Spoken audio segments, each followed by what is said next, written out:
Number 4. Yeah. The number 4. The Derek Coleman. Fittingly, the power forward. Because my question to you is, how do you feel about Paul George playing power forward for the Pacers this year? I think this is just indicative of the trend going to positionless basketball, and he's just a number 4, and truly in the sense of being a power forward, because a lot of these teams have 3 guards anyway. Right. I heard that he's growing more comfortable in the role. Yeah. And I think it's just he's just realizing that I'm just doing what I normally do. They're just calling me a power forward. Right. But I don't want to let the cat out the bag because I had some thoughts on Paul George later. But yeah, I would trust in Vogel. Whatever he's labeled as, he's going to have an impact, and it's great to see that he returned to his. He looks like he's going to make a return to his form that he had before that grotesque injury.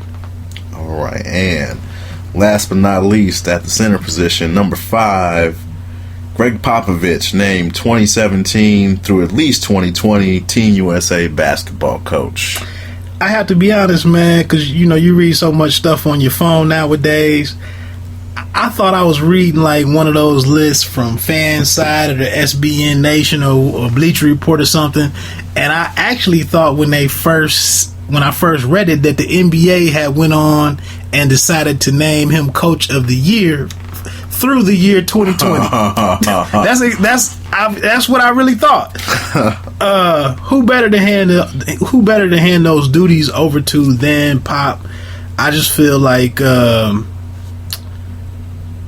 I thought Pop might have been getting near to calling it a day in basketball, so I'm just shocked that he's going to continue coaching that far in advance. Really, I probably would agree with that thought initially, and then I guess my thought turned to that kind of is the next step. Like it's a year-round gig, but not really. Like they get together 2 months in the summer, right? Do some scrimmages, and then nobody really talks about it. It's almost like a 2.5, 3 year break. So I think it's a great move, though. Yeah, I mean, when you transition from a Coach K to a Coach Pop, it's not much fall off, and I would be worried if I was other NBA coaches, because now I have Pop interacting with my guys, and I know True. Pop is one of the probably most upstanding cats in the game. But when you look at how one of the questions I have down here, we're gonna get into it. When you look at that team-oriented ball, that has to be a good look for any young guy that wants to go and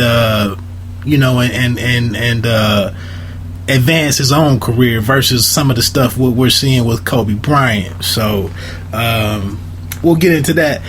Is that the last of them? That's it, man. That's 5. Starting 5. Before we get into our NBA, and we're running a little long, but we're gonna get all these topics in. Did you hear about the Kobe Bryant getting this haircut during practice? Negative. Well, supposedly in the last day or two, Kobe Bryant left the practice activities and went and got a haircut in the locker room, and then left the team. And he's getting not NWTs, not with the team, and it's just kind of created this funk the last couple of days. And this to me is just the reason why I don't understand why the Lakers have really held on to Kobe. I don't know why Kobe really has wanted to. These relationships just don't end well when you get into that 10th, 12th, 14th year, and the pay scale. Kobe's making $24 million a year. And he was never a great teammate anyway, in some regards. And I just feel like for this, and this is and I listened to someone else saying today that this has been happening all along. But I just wonder at this stage in Kobe's career, when he's been voted as like the 93rd or 95th best player in the league. But now when he can't single-handedly get it done on the court, and now you're doing stuff like this, I'm not sure if his message gets across to the second and third year or the rookie players as well as it would have a few years ago. Yeah. So far with the new group that they've put together now, D'Angelo Russell has come out and said that, he still idolizes Kobe. Like, he asked for a locker next to Kobe's to be able to pick his brain and kind of get some of the quote-unquote Kobe effect, if you will. Like, he wants to be yelled at, I guess. Or ignored. Yeah, or ignored. Look, I'm a huge Kobe fan, and even as a KB24 guy, that money is ridiculous. Like, you giving him a lifetime achievement award through a contract, right? And look, I understand that they feel that he is responsible for a lot of the television money that they've gotten and a lot of the ticket sales. Like, people come to see Kobe, and to his credit, like, before all these injuries over the past 2-3 years, he's one of those guys that went out there hurt. He played because he always thought that there was somebody that maybe hadn't seen him before or came to see him, and he wanted to put that effort out there. But look, at this point, you just hurting the team.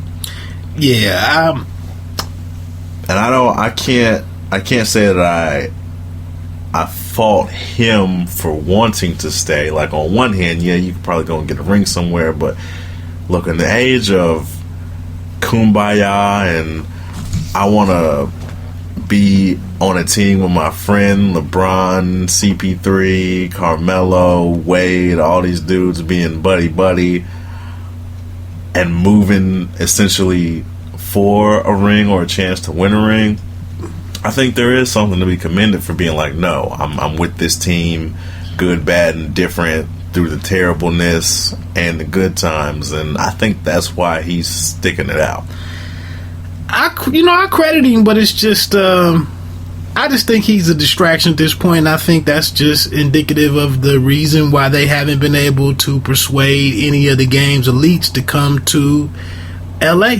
But look, let's get focused, man. Let's run some plays and get away from the freestyle a little bit.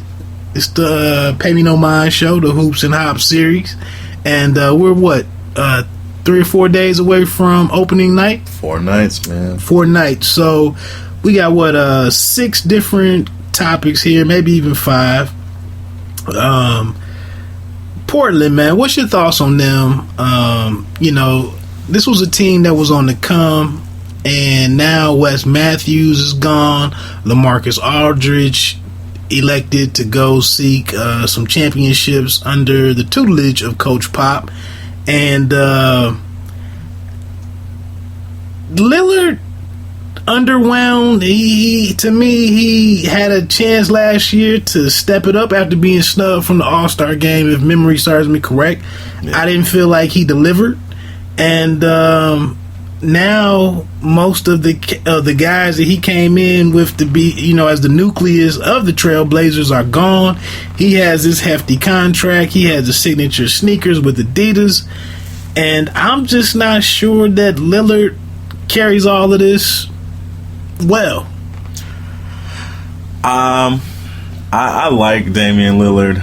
I don't know if I think at this point in time he's a true point guard in my estimation. I guess I should preference that by saying that I think you need a guy that can really pass the ball, like that thinks pass first. Right. Damian Lillard is definitely a score-first guy. He can pass. I just don't know that at this point in his career he sees the floor as well as maybe I would like him to. Right. So I mean, I know we've talked about numbers before, and it's kind of what the market dictates as to what you get paid, but I don't know if he was worth all the money. But as far as, now look, here's the thing. Do they have some exciting guys on their team? Do I think that to lose everybody, they've got like some guys that could make some noise or could maybe do more? Yes. I'm a fan of Ed Davis. I think Mo Harkless can play. CJ McCollum, if he can keep his ankles and his knees together, I think he's got a chance to be a really good guy. I don't know if they can play him at the 2 next to Damian Lillard like they have tried to. I think that makes you real small in the back. But look, Chris Kaman is still a legitimate center. Right. Not projected to start right now. Right, not starting, but I still think that you need a good vet, a guy that is going to kind of try to calm people down. Chris Kaman is not known to have any issues or be volatile. Kaman's a glue guy. Yeah, he's a glue guy. Like, he goes out, he's not the best rebounder, but he tries. Right. And he's an effort guy. Right. I'm not going to cost you too many games outside of my athletic limitations. Right, exactly. Can Vonleh come around? I mean, I just he's been, I hate calling guys disappointments. Right. But from what he was projected to do to where he is, he's been a letdown. Exactly. And so he was a one and done guy. Yeah. Yeah. And I don't know that changes. Like, he'll get some more run with the Trailblazers. Like, I think they're going to do a lot more run and gun now without LaMarcus. But I don't know. Like, and I'll say something like I think a kind of under mentioned or not noticed acquisition by them was getting Phil Pressey from Boston. Right. I think he's got some potential. I think he's got really good fundamentals. Like I was talking about, I think he sees the floor real well. So I'm interested in that. But yeah, I mean, the sad thing is, like, in the West, it's just not going to matter. Yeah. When Gerald Henderson is your shooting guard, Aminu is your small forward. He's not a big scorer. To me, the roster's just taking a big step backwards. Plumlee, Connaughton is an interesting name. I just don't know if he's going to have the same. I mean, he's not. He's buried on the depth chart right now. But it would be interesting if he's a guy that could come on and with the second unit do something. But I just, man, it's a shame that the fan base in Portland, which is one of my. Sometimes in the NBA, man, the fan bases of these NBA teams are like the co-stars in some of this stuff, and the Portland Trailblazer fan base is one that I've always admired. And now to see them with this starting five right here, man, it's not as big a deal as it is in a New York at Madison Square Gardens, but the people of Portland, man, they deserve better than this right here. Yeah, Rip City definitely shows improves as far as fan base is concerned. It's a loud arena. Right. Get the Rose Garden rocking. Exactly. But yeah, I mean, they're just in rebuild mode. Like, it's just you go from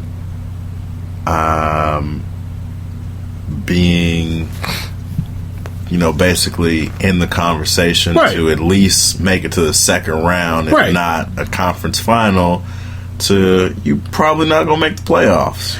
I'm just shocked that a player like Wes Matthews, I believe, was a free agent, was brought in from the draft as a free agent. LaMarcus Aldridge was drafted.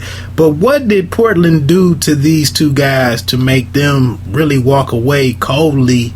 I mean, Wes Matthews, we put you on. Yeah. And now you go get this money. I I'm had disappointed. To get that money. I'm disappointed He in had that to get situation. that money. Look, I am too, and I like Wes. I think Wes is. I want.